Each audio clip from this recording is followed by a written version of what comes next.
کرم کی بات ہو، رحمت کی بات ہو، عطا کی بات ہو، فضل کی بات ہو، اللہ تبارک و تعالیٰ کی شان درگزر کی بات ہو، مالک کے عطا کرنے کی بات ہو، اور پھر انسان کی توجہ جائے تو کبھی حضور کے حسن و جمال کی بات ہو، کبھی جود و نوال کی بات ہو، کبھی اعلیٰ اخلاق کی بات ہو، کبھی محبوب پاک کے لباس پاک کے سادگی اور حسن اور صفائی کی بات، کبھی دیکھا جائے کہ وہ دیکھیں ایک طرف صدیق اکبر بیٹھے ہیں، ایک طرف فاروق اعظم بیٹھے ہیں، ایک طرف سیدنا عثمان غنی بیٹھے ہیں، ایک طرف مولا علی بیٹھے ہیں، انہی تاروں میں سرداروں میں سج سنور کے بلال حبشی بھی بیٹھے ہیں، صہیب رومی بھی بیٹھے ہیں، عمار ابن یاسر بھی بیٹھے ہیں، انہی سرداروں میں بڑے لوگوں میں لوگوں نے دیکھا حضرت عامر بن فہیرہ بھی بیٹھے ہیں، عبداللہ مزنی بھی بیٹھے ہیں۔ یہ چمکتا دمکتا رنگ جب حسن تھا ان کا جلوہ نما، تو دیدار کا عالم کیا ہوگا؟ رکنا ذرا بھلا، میں کیا کہہ رہا ہوں؟ جب حسن تھا ان کا جلوہ نما تو دیدار کا عالم کیا ہوگا؟ جب بن دیکھے فدا ہے ہر کوئی تو دیدار کا عالم کیا ہوگا؟ تو مجھے میرا محبوب نہیں ڈٹھا، اور جب بن دیکھے فدا ہے ہر کوئی، اور سن سن کے صحابہ کی باتیں جب لوگ مسلمان ہوتے تھے، سن سن کے صحابہ، اللہ کرے آپ کو سمجھ آئے بھلا میں کیا کہہ رہا ہوں، سن سن کے صحابہ کی باتیں جب لوگ مسلمان ہوتے تھے، پھر سرور عالم کی یارو گفتار کا عالم کیا ہوگا؟ پھر سرور عالم کی یارو گفتار کا عالم۔ تو مرحوم آدم چشتی نے ایک شخص سے کہا تھا، اس نے کہا تھا تو باتیں زیادہ اس لیے کرتا ہے اور تو تبصرے زیادہ اس لیے کرتا ہے، تو الجھ زیادہ اس لیے گیا ہے کہ تو اجے میرا محبوب نہیں ڈٹھا، جنوں ویخ کے چن شرماوے جے رکھے ہاتھ پھلاں وچ، ہاتھ پھلاں دا مان وداوے، ہاتھ پھلاں دا مان وداوے، تے جے کدی جاوے سیر گلشن دی تے ترتی لف لف جاوے۔ میرے محبوب کے جلوے تو نے ابھی دیکھے، مکھ چند بدر شاہ، متھے چمک دی لاٹ۔ اب میں آپ کو وہاں کیسے لے کے جاؤں کہ تسی توڑ گولڑا شریف ہی پہنچ جاؤ، پر وہ بات کیسے کروں؟ مکھ چند بدر شاہ، پیر صاحب کو جب زیارت ہوئی نا، میرا تو یہی نظریہ ہے، جب انہیں زیارت ہوئی نا تو انہوں نے ایک زلف مبارک کو پیشانی پہ دیکھا، جب انہیں دیدار ہوا تو اپنی کیفیت بیان کرتے کہتے مکھ چند بدر شاہ شانی ہے، متھے چمک دی لاٹ نورانی ہے، او دی کالی زلف تے اکھ مستانی ہے، تے مخمور اکھی ہن مد بھریاں۔ اچھا خود ہی بات سنا کے نا شیر تو خود ہی کہنے لگے سبحان اللہ، ما اجملہ کا، ما احسنہ کا، ما اکملہ کا، اور پھر اپنے آپ کو سمجھاتے کہتے ہیں کتھے مہر علی، کتھے مہر علی، کتھے تیری ثنا، کتھے مہر علی، کتھے تیری ثنا، لیکن رضا نے ختم سخن اس پہ کر دیا، کتھے مہر علی، کتھے تیری ثنا، یہ مشتاق اکھیں کتھے جا لڑیاں۔ کریم رب بڑا ہی بے نیاز ہے، اللہ تعالیٰ کی رحمتوں کا اور رحمت کی وسعتوں کا کوئی اندازہ کر سکتا نہیں ہے۔ کسی جگہ کسی مقام پر کوئی آدمی جتنی بھی عقل دوڑائے اس کی عقل تھک کے واپس آ جائے گی، پر اللہ تعالیٰ کی کرم نوازیوں کی کوئی حد بندی نہیں ہے۔ اس نے اپنے فضل سے پیدا کیا، صحت دی، تندرستی دی، عافیت دی، اور ہماری زندگی میں جتنی چیزیں ہمارے پاس موجود ہیں ان میں سے بہت ساری ایسی ہیں جو ہماری محنت کا نتیجہ نہیں، ایک ذرہ برابر محنت شامل نہیں، محض اللہ کا فضل ہے۔ اتنے سارے انعامات کیے، لیکن ایک مقام پہ آ کے وہ کریم فرماتا ہے میں نے تم پر احسان کیا ہے، احسان اتنے ہیں گنے نہیں جا سکتے، شمار نہیں کیے جا سکتے، عقل تھک کے لوٹ آئے گی۔ مالک کے احسانات کی نہ کوئی حد بندی ہے نہ کوئی شمار ہے۔ وہ خود فرماتا ہے تم میری نعمتیں گننا چاہو تم گن نہیں سکتے، لیکن ایک مقام پر کہتا ہے لَقَدْ مَنَّ اللَّهُ عَلَى الْمُؤْمِنِينَ إِذْ بَعَثَ فِيهِمْ رَسُولًا، میں نے مومنوں پر احسان کیا ہے، انہیں اپنا رسول عطا فرما دیا۔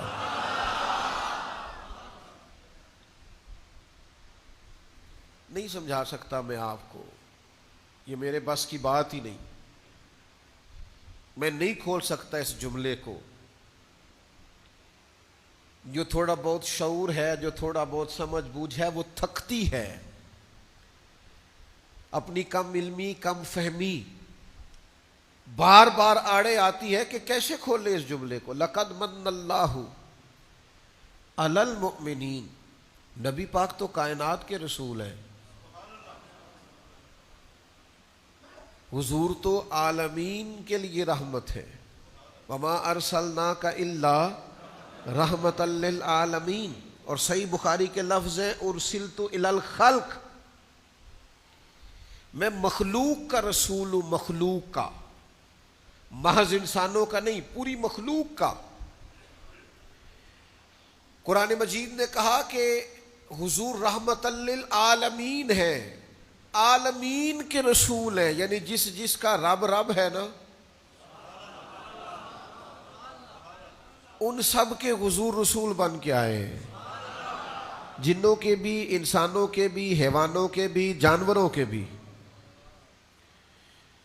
میں نے تو اعتراف کر لیا ہے، آج پہلی دفعہ کیا ہے کہ میں یہ مضمون آپ کو نہیں سمجھا سکتا، لیکن میری آپ اس کمزوری پر میری طرف توجہ تو زیادہ کریں نا۔ رسول مخلوق کے، احسان صرف مومنین پر۔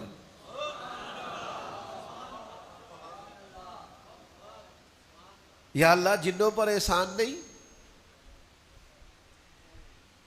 فرشتوں پر احسان نہیں، تیرے محبوب نے تو جانوروں کے حقوق بھی بیان کیے، ان پر احسان نہیں، پھر کل انسانوں کے حضور رسول ہیں۔ یہ ساری امت دعوت ہے نبی پاک علیہ السلام کی، تو مالک کی ساری کائنات پر احسان نہیں؟ تو گویا قرآن مجید کی یہ آیت بتاتی ہے کہ احسان تو سب پر ہے، پر بات تو اس سے کرنی ہے نا جو احسان مانے۔ او بھائی بچے چار ہیں، سارے باپ کی اولاد ہے، باپ نے مشترکہ خرچہ کیا ہے، والد نے مشترکہ تعلیم دلوائی ہے، ایک جیسے اسکول میں پڑھایا ہے، جتنا گھر میں کھانا پینا رہنا سہنا تھا مشترکہ ہے، لیکن وہ چاروں میں سے ایک کو ٹیلی فون کر کے کام بتاتا ہے،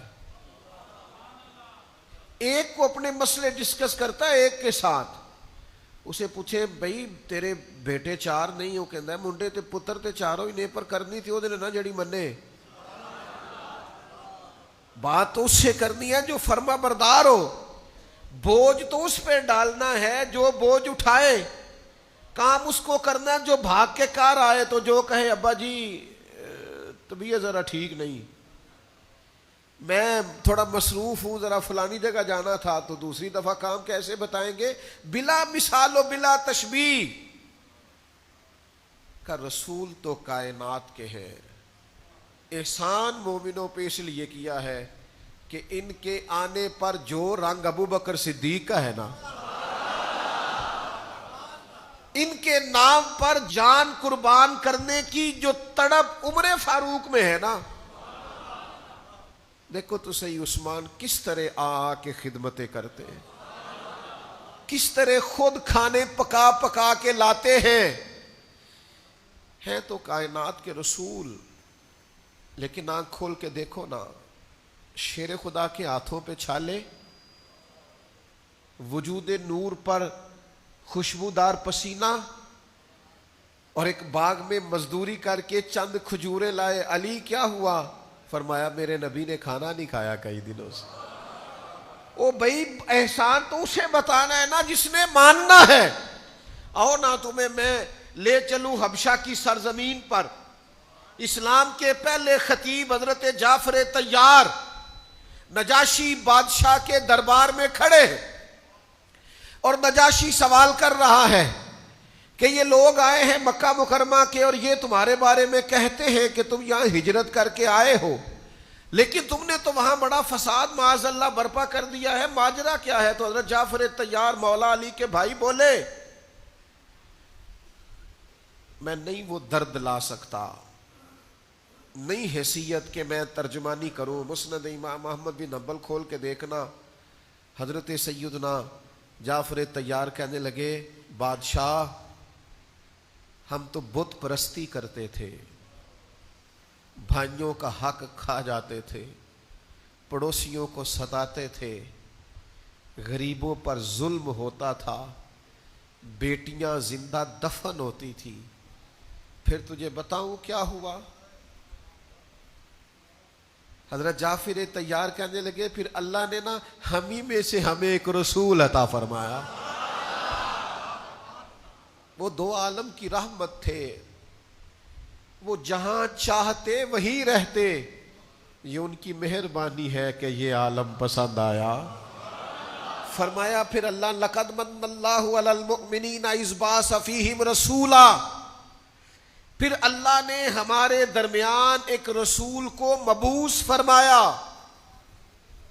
پھر وہ جن بھائیوں کو ہم ستاتے تھے نا ان سے پیار کرنے کو دل کرنے لگا. پھر جن غلاموں کو ہم گویا اچھوت سمجھتے تھے، قریب نہیں آتے تھے، پھر ہم ان کے ساتھ ایک پلیٹ میں کھانا کھانے لگے.